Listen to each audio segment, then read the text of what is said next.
Hello, and thank you very much for inviting me to contribute to this important event. My name is Nico, and I volunteer as a UN Child Ambassador for the SDGs, with the Voices of Future Generations Children's Initiative. I also co-chair the Global Youth Council on Science, Law and Sustainability that was founded at COP26, and edit Nico's Natural World, a youth blog to raise awareness and education about nature, climate change and sustainability. Over 11,000 impressions and hundreds of followers. Together, we stand for our children's rights, as reflected in the UN Convention on the Rights of the Child, especially Articles 24 and 29 that promise us a healthy environment and education about nature, and also Articles 12 to 13 that guarantee us a voice in decisions that concern us. Our future and the futures of all species on Earth concern us.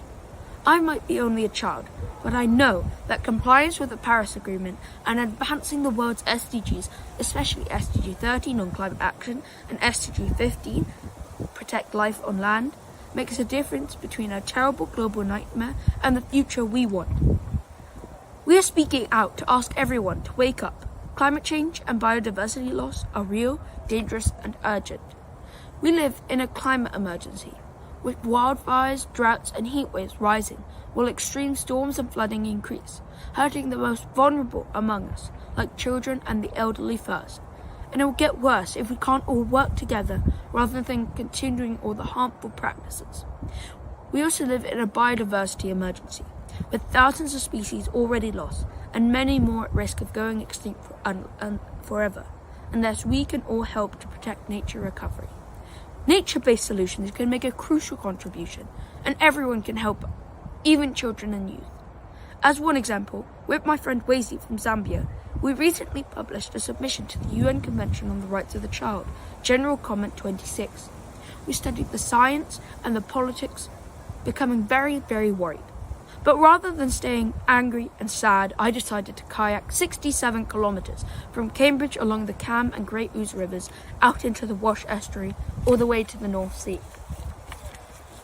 Together, we were raising awareness and funds for local and global charities who are working to protect our natural fenlands from terrible climate change impacts and to promote education about sustainability solutions.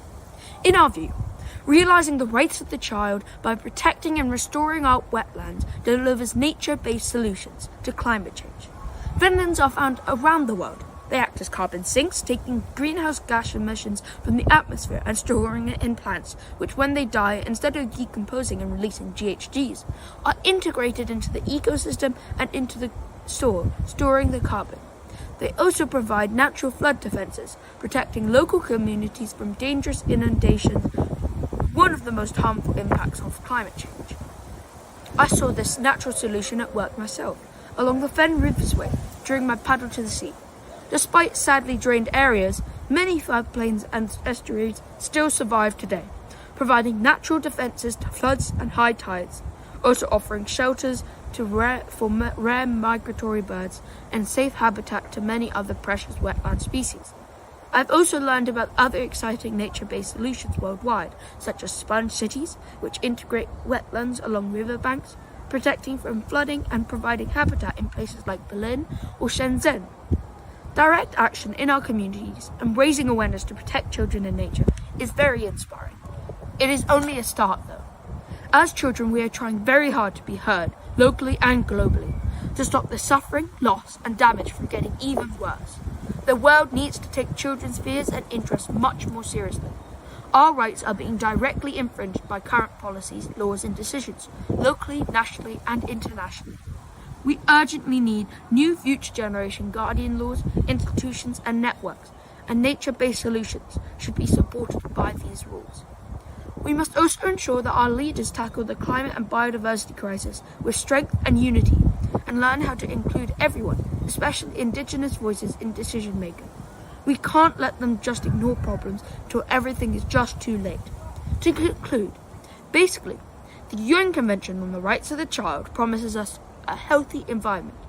These children's rights mean that the willful destruction of natural habitats without any regard for the plants and animals, nor for all future generations, just needs to stop. If we want to make a difference, we must scale up our understanding, our education, and our voices. And even the smallest child can make a big difference towards a more sustainable world for us.